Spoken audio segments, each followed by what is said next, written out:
Welcome to the Democracy's College podcast series. This podcast focuses on educational equity, justice, and excellence for all students in the P through 20 educational pathways. This podcast is a product of the Office of Community College Research and Leadership, or OCCRL, at the University of Illinois Urbana-Champaign. Learn more about OCCRL at occrl.illinois.edu. In this episode, OCCRL Director Lorenzo Baber talks with Lisa Castillo Richmond, who is the outgoing Executive Director of the Partnership for College Completion. Dr. Castillo Richmond has been with PCC since it started in 2016. Hello, thank you for joining us today on Democracy's College. My name is Lorenzo Baber, Director of the Office of Community College Research and Leadership at the University of Illinois Urbana-Champaign.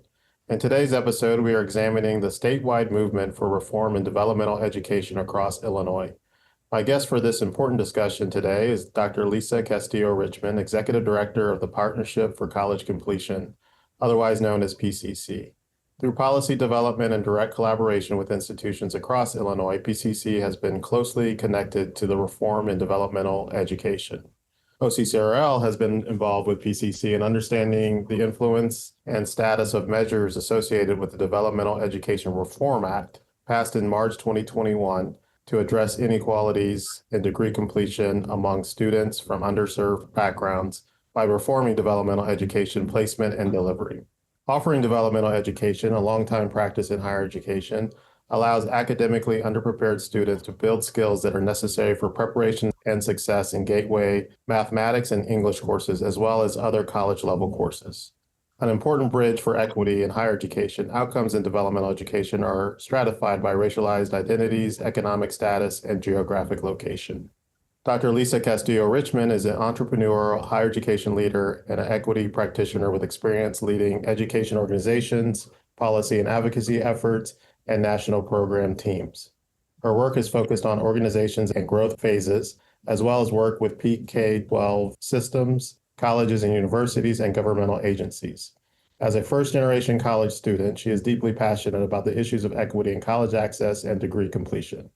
Welcome, Dr. Castillo Richmond. Lisa, it's great for you to join us. I really appreciate your time today. Thank you so much for having me. It's great to be here. Yeah. So tell us a little bit more about yourself, PCC, and the work you've been involved in reforming developmental education across the state. I know this is a very passionate project for you as a first-generation student from Illinois. So you can talk a little bit about how that has framed your leadership and the ways that you've led these efforts through policy development and reform at PCC. Absolutely. I'll start a little bit with our organization, the PCC, because I think it will help sort of frame how we have been and how I personally have been involved in this work in the state of Illinois for the past several years. So PCC is a unique organization. We are a 501c3 nonprofit organization that's based in Chicago, and our geographic focus is across the entire state of Illinois. We got our start in 2016 as an organization dedicated to addressing racial and socioeconomic inequities in our higher education system in the state. And as we got started and we started having conversations with leaders and equity practitioners and, those in the state legislature that worked on issues of higher education and student success, and so many different people who care about these issues, from those that are in high school and facing college to those that are working in our colleges and universities, we definitely saw an opportunity and a need in the state for an organization to focus on sort of understanding what is the state of our higher education system, how has the state been investing or disinvesting in it, what are the kinds of things that an independent organization like PCC could do to effectuate college affordability, college equity, degree completion in the state, connecting higher ed to, labor market outcomes and, economic prosperity in the state, retaining our students and, quality of life for students and families in the state of Illinois. So those were really all the things that we were thinking about as this organization was getting started. So it really led us to our programming and our policy work. Our work really falls into three categories of action. So in no particular order, these are policy work and advocacy efforts. So that's largely state policy and advocacy. 2, campus level work, as you mentioned. So we support policy implementation at the campus level. We convene colleges and universities and provide some technical support for institutions that are looking to address racial and socioeconomic inequities at the campus and student level, and provide supports and convene institutions to learn from each other. And then our third area of work is really about data and research. How can we understand data? How can we conduct original research or elevate existing research through partners at the state and national level to tell the story about what's happening in our higher education system and what are some of the challenges we have and what are some appropriate solutions for those? And I think as we got going, developmental education reform became an early focus of our work. Our policy agenda focuses on access, affordability, and accountability in the system.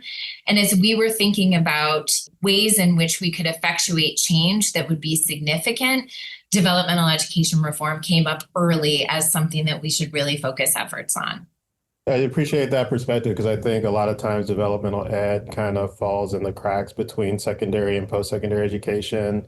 And when those conversations happen, they actually exacerbate the tensions between those sectors as opposed to providing a bridge. And I think your work around policy and your organization around policy advocacy, institutional practices, and data and research really helps provide not only a bridge, but kind of strong support beams for those bridges and thinking about those 3 areas. So tell us a little bit about what are some of the key findings that you've seen in developmental ed across Illinois, across those different areas of policy, practices, and data. I think one of the things that makes developmental education reform so challenging is miscommunication.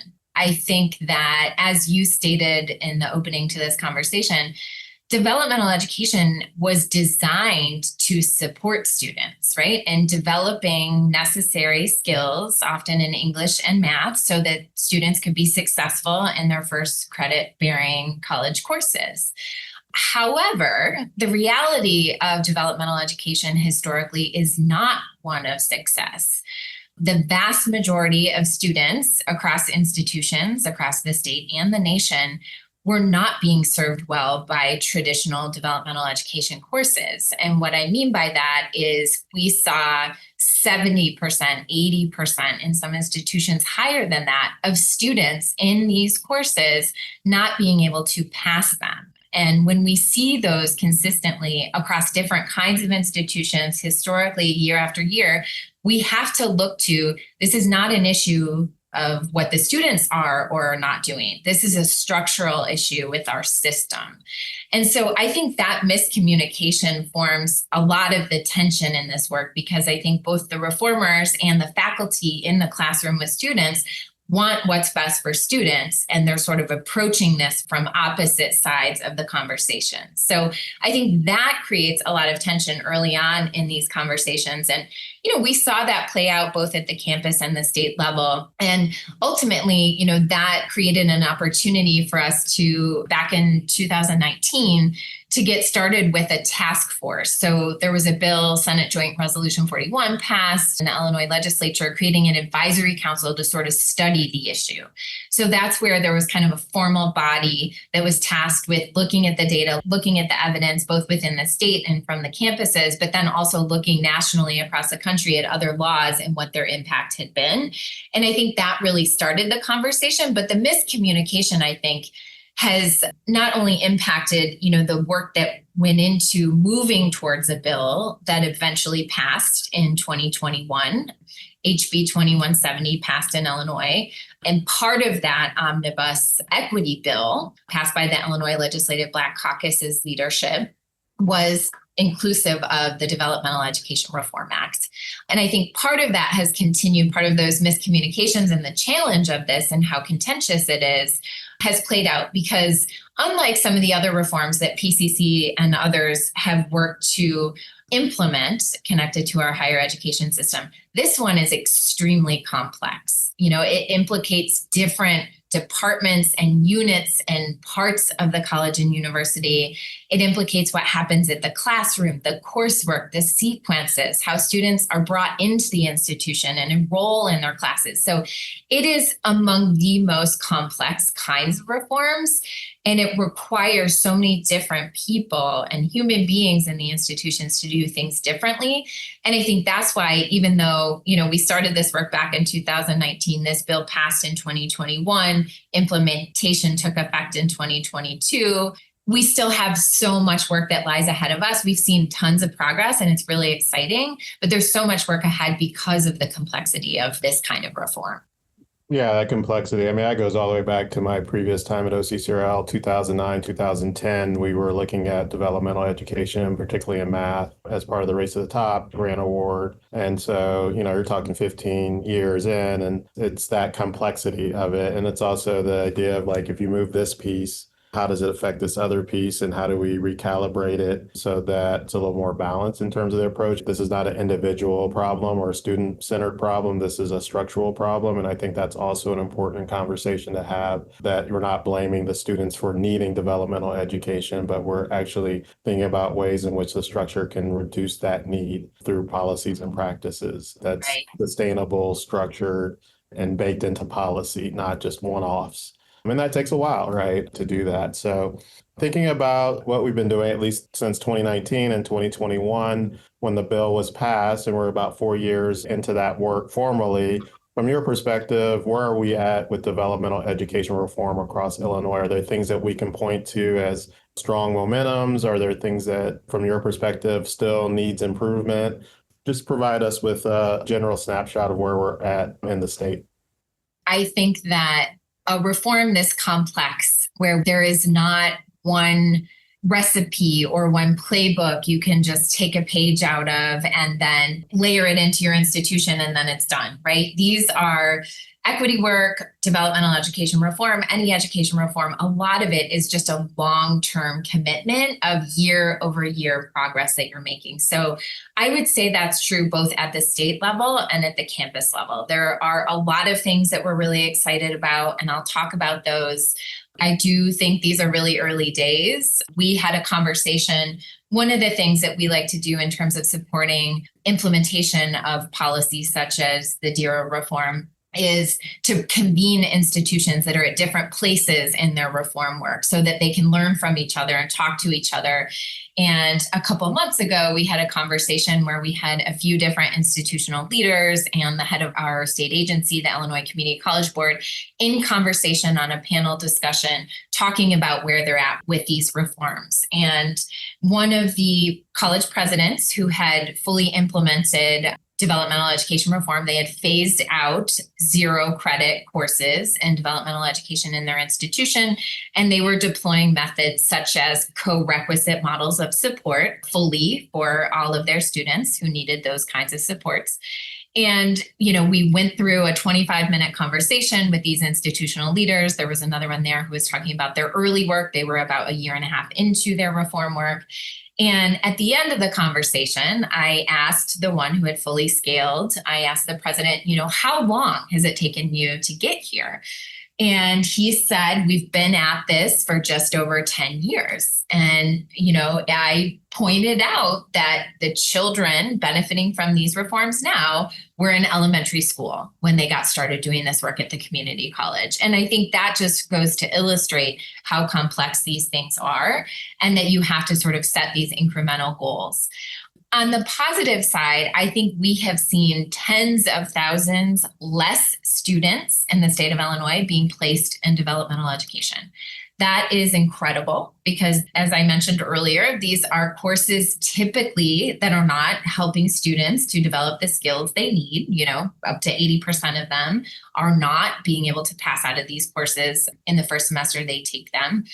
And we've seen tens of thousands less students in these courses. Additionally, the bill really has 2 components. So there's the placement reforms that give basically a multiple measures approach. Institutions have to look for students to qualify for college credit courses, college level courses, in one of multiple ways. It cannot just be a placement test. It cannot just be, one of these high stakes measures. If they have the high school GPA, they qualify. If they've taken another equivalent course in another institution, they qualify. So there are multiple ways for students to qualify. So we're no longer overplacing students in developmental education coursework. And the second component of the law is really model scaling. Actually, Illinois' law is flexible. It's flexible, especially compared to a lot of other states that mandate a particular model. But it just states that Illinois institutions must implement and scale developmental education models that are most likely to maximize students' likelihood of completing a gateway course in both math and English within their first 2 semesters in college. What PCC has done to support that is to provide supports for institutions to develop a particular model, because it is the model with the most overwhelming and compelling evidence of doing that. And those are the co-requisite models of support that I've been discussing, which look like a lot of different things. But essentially, it's the 101 introductory course in a particular math or English sequence with some additional supports, and those can look different. A lot of institutions do implement those differently. Some of them offer one model, some offer more than one kind of model, depending on the needs of their students. But we are seeing more and more institutions implementing those models, and they are, much more highly effective than traditional developmental education or other comparative models. And so we have specifically been trying to support the implementation and scale of co-requisite models in institutions across the state. And while we saw a real dramatic drop in students placed in traditional developmental education, we were not seeing a commensurate placement into co-requisite models in the early years of the reform. Now we are seeing that. And so that's really heartening for us. And I think we're going to continue to monitor that. We know the state is doing that. Illinois Community College Board releases their reports on a regular basis, but we're going to continue to monitor that. But we also know that it doesn't just happen on its own. And that's why we're not just writing reports or collecting data. We are actually on the ground at the campus level trying to deliver these supports so institutions can make these changes and have the resources to do so. Yeah, so what I'm hearing is that really this is the connection between the research and data and the institutional practice, right? And the bill doesn't necessarily define a particular model. And I think that's important for our audience to be clear about, is that there's not a particular model that the bill emphasizes like some other states. But from your work, you've seen the best practice from the data says this co-requisite model seems to have a unique impact on developmental education and reducing that inequality. And then institutions can continually to match that data as they build out that model to make sure that that actually is happening on their campus. And if it's not, there is still space in the legislation to say, maybe there's unique variables to adjust the model, but the base model is that co-requisite model that's emphasized by the research that says it's successful, but certainly institutions are limited by that. Is that pretty accurate in terms of the summary? Yeah, absolutely. I think that captures it. And then placement. So from yours, some of the challenges that remain in terms of the building out the model. Because I know a lot of the work that we've done with you all seems to be that the conversation is less on placement and more on the model. Is that a good place for us to be with, or should we keep our thumb on the pulse of the placement as well and kind of recalibrating that as we move forward? Yeah, I think that is an accurate assessment. One of the things PCC did want to see co-requisite models in the actual legislative language. Originally, our goal and our advocacy was focused on that. Ultimately, like I said, the more flexible version of this bill passed. And so our approach to that is to say, well, let's see how this plays out. Let's see how this affects students. Let's see how this affects campuses and see over time if that's the right answer that we would amend a bill or not. And we want to use sort of resources in order to deploy and scale that model. I think we have focused less on placement. I think that there is a big opportunity there.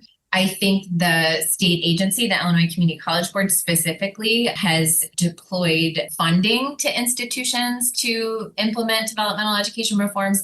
This year, they started having convenings across the state and different regions, talking about these issues, talking about resources, elevating, doing some of the things that PCC was doing, but doing them at the state and regional levels, which is really powerful. Because I think the reality of this is that PCC cannot do this work alone, right? Campuses cannot do this work alone. The state agency doesn't have the resources to do this work alone. But collectively, I think we can do this work together, learning from each other, deploying resources where they're needed. And I do think, as you point out, we need more resources on the placement side, and we do need more resources on the implementation and the model side, the actual coursework. So, we're trying different approaches. We work with the Illinois Community College Board. We work with coaches. So PCC has found philanthropic funding to deploy coaches in a number of our partner institutions. One of the things we want to do more, we've done some evaluation work with OCCRL. But a few things we want to do is to continue to create resources to try to make those widely accessible to institutions, including the ones we've never directly worked with or who are not working with another third-party provider, so that people can see and access what other institutions in the state are doing. Because, this is just one piece of a much bigger puzzle that institutional leaders and faculty are tasked with doing in their institutions. It's always difficult work, but this is a very hard moment for higher education in 2025. Sure. And so many demands, so many worries and concerns. And so I think we need to come together in community as, practitioners and educators who care about these issues, learn from each other. I think the spirit of this is more, how do we do this better for our students, rather than sort of punitively, how do we say what we're not doing or what we haven't done yet, but how do we come together? Because, reforming developmental education and ensuring students can move with momentum through their college coursework is really important, and ultimately will determine a student's trajectory in college and their ultimate college and career outcomes. Yeah, and I think that's one thing we've seen in terms of our work with the convenings that you've supported through the collaboration. And I had the opportunity to go to the Southern convening in Rend Lake, the Central convening in Peoria. I know there was a third meeting I wasn't able to make to in Chicago, Atlanta area, but I know from the notes that there's a lot of consistency. And I think that's important for ICCB to hear, the Illinois Community College Board, but also among institutions to say this is not a competitive landscape. This is very collaborative. And now you're even seeing the innovations that are happening outside. So as you said, the bill started out with placement, with model, but now we're seeing in these conversations the sharing of innovative practices, particularly around curriculum and pedagogy, which I think is really, really nice to see, because in the developmental ed literature and scholarship, I don't see that nuanced conversation happening. And we're doing that both at the institutional level, but also across the state to say, okay, what is this, for example, culturally responsive pedagogy, and how do we infuse that in these courses, whether they're, traditional developmental education courses or co-requisite model or another kind of initiative that the institution is starting. And I think that's really some of the ways in which this particular act and the ways that your organization, PCC, along with ICCB and OCCRL, have kind of modeled in terms of we work with, not to, right? And as we work with, we can hear the ideas and then recalibrate that. Let's say, what does it look like when you shift curriculum and pedagogy through the data, through the research? And hopefully that's getting to the individuals and communities who, again, we want to center, right? Which are underrepresented populations with an emphasis on Black students and other students of color, as well as students from low resource communities. And so I think that's where the metaphor, the rubber meets the road, sort of speaks. Any final thoughts about kind of where we're at with developmental education, your work that you've seen over the last really 6 years plus of being involved in these conversations, from the policy development through the support of institutional practices and the collection of data? Just final thoughts. Well, first, I could not agree more with you. I think we have spent a lot of time in the past several years making the case for these reforms, and that doesn't stop even after a bill passes, right? A bill passes and, it doesn't automatically get implemented, right? It's deeply dependent on human action. And we spent a lot of time making the case for why these reforms are important and why they matter to students. And I think what you just said is what's exciting to me. I think in a lot of cases, we're able to kind of move past those opening conversations about why are we even doing this, to say, look at what we can think about when we think about the unique kinds of pedagogy and curriculum and supports, and how do we engage students in their first semesters in college and let them know they have a place here. Especially in community colleges, students regularly reflect on the fact that they love their community college experiences. So many students who have spent time as community college students say that their faculty are so caring and they felt so connected to them and they help them in all these ways outside of the coursework and classroom material. And so I think this is part and parcel of that. It's very exciting because we can think about, how can we do this differently? Who is doing these things in ways that are really resonating with students? Because like I said, I think, our team was doing some research to sort of look at how many students do we think have been impacted over the past 3 years of implementation by this bill. And our early calculations show it's maybe about 62,000 students. I mean, that is profound, right? Yeah. Every single one of those students probably will have a different opportunity and experience now in higher education because of some of these reforms and not getting stuck in a cycle of coursework that they can't get out of. It's their first and last step in higher ed. So I am most excited about that. I'm most excited about continuing to be a partner in this work and thinking about and elevating what are some of the innovations that are working the best and how can we spread those to peer institutions across the state. Thank you so much. I mean, you think about that 62,000 students and the impact that it's making, on communities, right? So 62,000 students who now have a little bit better idea of the roadmap to a college degree and how they are then getting that message back to their communities, right? 62,000 folks. Or on the other side, 60,000 folks who are now in a placement for a high wage earning job sooner because they have less time to that degree or credential completion. I mean, the magnitude of that impact is really, really important to consider, both from a community perspective, economic perspective, and of course, this podcast from a democratic perspective, which is the name of this podcast. So Democracy's College is working well with this effort. So thank you so much for your support and engagement, and encourage our listeners, if you want to learn more about the Partnership for College Completion and Dr. Castillo Richmond's work, their website is partnershipfcc.org. That's partnershipfcc.org. And of course, we always encourage you to go to the OCCRL website too, which we have a number of collaborations with PCC, and we can be found at occrl.illinois.edu. Again, Lisa, thank you so much for your time, and I hope you have a great day, and thank you all for listening. Thank you. Tune in to the next Democracy's College podcast when OCCRL Senior Research Assistant H.M. Keneal talks with Ladrina Wilson about the challenges that can arise at a community college that is located on the border of two states, in this case, the states of Illinois and Iowa. Dr. Wilson is the founder and CEO of Iman Consulting. Background music for this podcast is provided by Pixabay. Thank you for listening and for your contributions to equity, justice, and excellence in education for all students.